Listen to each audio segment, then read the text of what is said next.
I listen to their point of view and just go along with what they want to do, not what I want to do. I believe that interactions with children need to be genuine and that their interests are taken into account so that we're extending on what they're interested in and that you're scaffolding their learning. Ways to get children to interact better is sometimes as the adult to sit down and actually interact with the children, encouraging the children to interact with one another, playing along in the game that the children are playing with. That's most important, to get the children to interact with one another if the adult takes the lead. If I'm interacting with the smaller children, which is who I work with, my language is going to be simple for them to understand, and a lot of role modelling and singing, whereas with the older children you can have more conversations with them about certain projects or interests that they have because their understanding is more broad. You should always encourage positive and cooperative behaviour when interacting with children. Use positive behaviour management strategies rather than punishment or negative consequences for unacceptable behaviours. The strategies you use will depend on the child's age and stage of development, such as smiling, clapping, and using keywords such as yes and good to show infants your approval. Modelling positive behaviour to communicate expectations and using verbal reminders for toddlers. Explaining the reasons for certain behaviours and rules to preschoolers, and involving school-age children in setting the rules and discussing the outcomes of positive behaviour. Excellent talking. Now you can shake their hand. Strategies may also depend on the child's health status. For example, children may show challenging behaviour because they're tired, feel ill, or because they have a disability. It's also important that you interact and communicate effectively with the child's family members. They can provide you with a lot of information about the child's abilities, preferences, behaviours, home environment, and cultural background. Different cultures may have different expectations about behaviour and ways of dealing with challenging behaviours. For example, some cultures may expect children to be outspoken and confident, or quiet and obedient when relating to adults. You should always respect diversity and different cultural practices. You should also ensure children and families are clear about what is deemed acceptable behaviour from children in your care. Speak to your supervisor if you're not sure about what to do. Some of the problems we have when we're trying to interact with the children, some children want to join the group but they're very overpowering, and then the shyer child sort of just wanders away. So if we try and keep it at an even level and try and talk at the same level and try and work in together and all have a go at what we're doing. There are certain children who will always be the more friendly, interactive, social kids in the room. The ones that maybe need a bit of assistance with that, having an adult there to support them in those relationships to begin with often helps. So sitting at a table with that one child but inviting one or two other children to play, and then once they interact with each other then you're sort of free to move on. That's worked best for me. Problems that you might get with children interacting is that some children don't understand how to share. They're not at that age yet to understand sharing and taking turns. Other children might want to take all the toys and not share it. We're encouraging a lot of assertive skills, and there can be quite a fair bit of conflict at this age because of their age.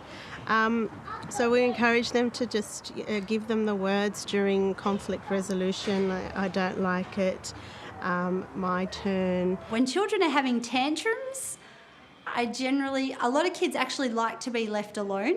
If they're really emotional, sometimes leaving them just to their own devices for a little while, they'll calm themselves down. Other children need that comfort, so they might need a friend to sit down and play with them. They might need to really feel secure in their environment. So I think any answer really is that all kids are different and they respond in different ways, so it's finding what's right for that child. Patience goes a long way. Sometimes you don't think you've got enough of it, but when you're with the children, patience just comes naturally.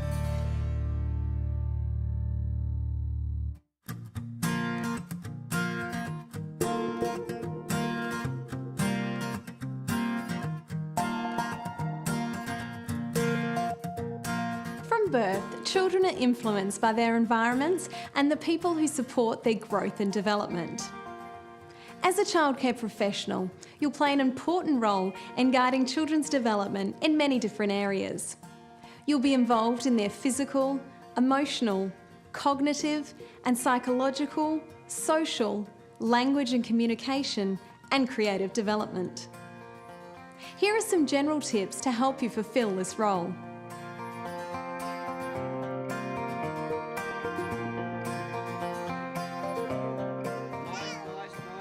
Physical development relates to skills used to perform tasks related to living, independence, and participating in a social world. Look at, whoa, nice. It involves development of large and small muscle groups and movement of the body to carry out activities such as using objects, drawing, and writing. Physical development is strongly linked to nutrition, eating healthy foods, physical activity, moving their body, rest, sleeping and having quiet times, and hygiene, keeping the body free of disease and illness. You must provide experiences and activities that support children's physical development, from an infant learning to crawl and walk, through to an older child mastering hand-eye coordination and playing sports. Is that a goal? Yeah! Okay. It's also important that you consider each individual child's preferences, abilities, strengths, and limitations when organising activities. In terms of physical development, there's two main areas that you'd look at in early childhood. The first one is the fine motor skills, which is basically using your fingers to learn to put things together like puzzles or threading, holding pencils, that sort of thing. So there's lots of different activities that you can do to foster good fine motor skills. The other area is gross motor skills, and that's things like running, jumping, climbing. So some great games outside are things like hopscotch or playing Twister with the kids, lots of climbing, riding tricycles. There's endless possibilities.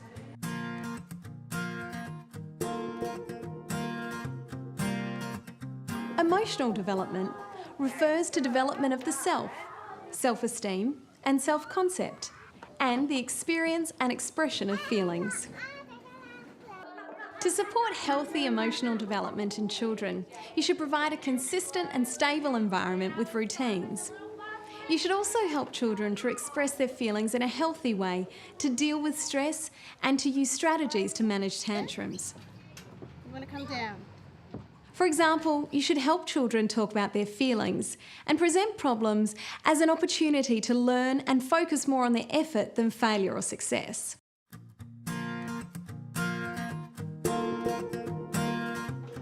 Psychological development relates to mental processes and the influences on children's minds and behaviour. Next to the snail. This type of development is closely related to emotional and social development. To effectively support the emotional and psychological development of children, you must acknowledge each child as an individual, celebrate their successes, respond openly and with respect for their feelings, and identify any issues of concern.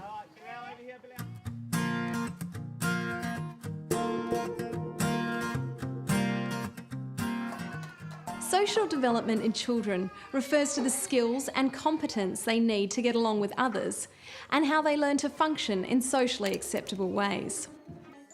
Supporting the social development of children includes helping them to develop positive social skills, such as sharing, taking turns, cooperating, and helping others so they can become valuable members of society.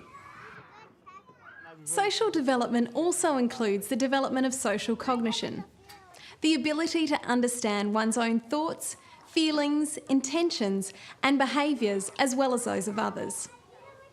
This involves learning skills such as empathy and how to provide reassurance and comfort to others. Learning about values and morals is also an important part of social development. Children need to learn what is right and wrong in given situations and develop the ability to consider the needs of others.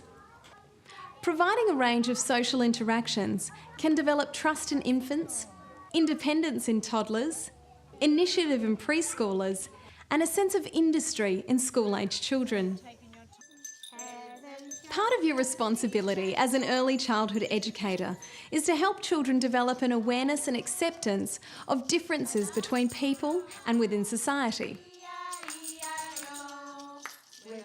One of the most important areas of development is their social and emotional development. That's where they're learning their interactions with others, learning to problem solve and manage conflict within the room. They're sort of life skills that are going to be with them for the rest of their lives. So if you can foster that in the early childhood years, the rest of the stuff you can learn later. If a child is feeling secure and comfortable in their environment, then that gives them a good foundation to move on and do things. Very important for an adult to model social skills, particularly please and thank you, showing respect to other children, to other adults, because as an adult in a child's life, they're quite important in their modelling skills, and a child tends to copy from an adult.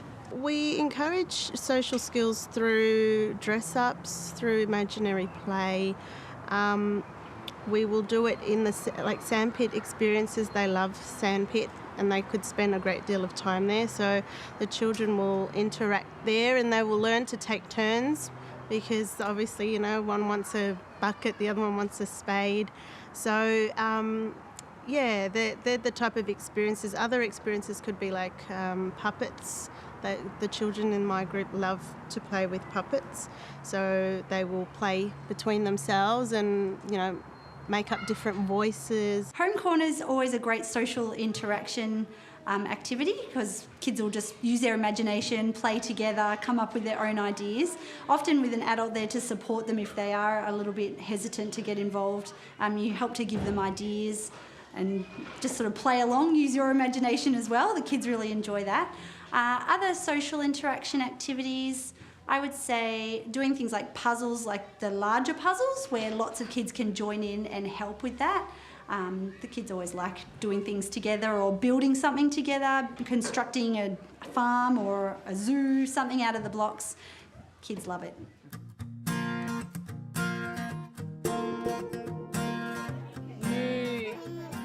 Good girl. What about this one? Children develop communication skills and spoken language in particular through a combination of experiences and events that occur in early childhood. There are different child development theories about how children develop the ability to speak, understand and communicate.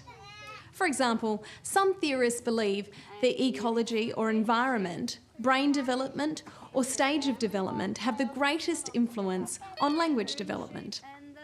Other theorists believe that children are born with predetermined characteristics that influence how they learn. Here is a beehive. Where are the bees? Regardless of which theory you support, to become effective communicators, children must develop skills to receive and understand the words of others and give information and express themselves through language. 2, 3, 4, 5. Your role as an early childhood educator is to support the child's use of language and to provide experiences that expose children to different language forms. Children with language impairments or disabilities and children from culturally and linguistically diverse backgrounds may need to be provided with more or different opportunities to learn language.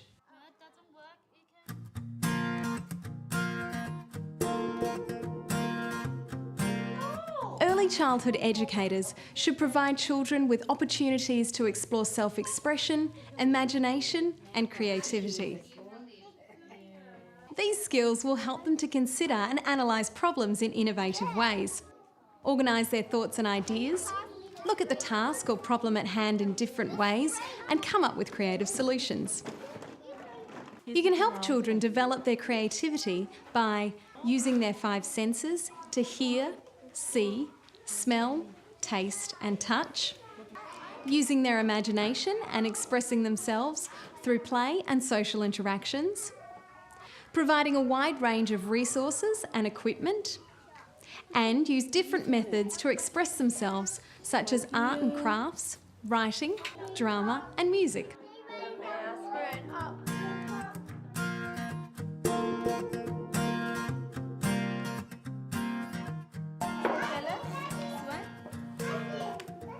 Cognitive development means the child's ability to think and use reasoning skills. Each stage of a child's development brings new skills and understanding. Look at that.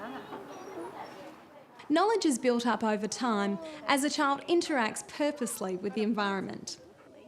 The key milestones of each stage are memory, self-awareness, abstract thought, and the ability to use speech to communicate. Florence, what colour is that? Green. And what colour?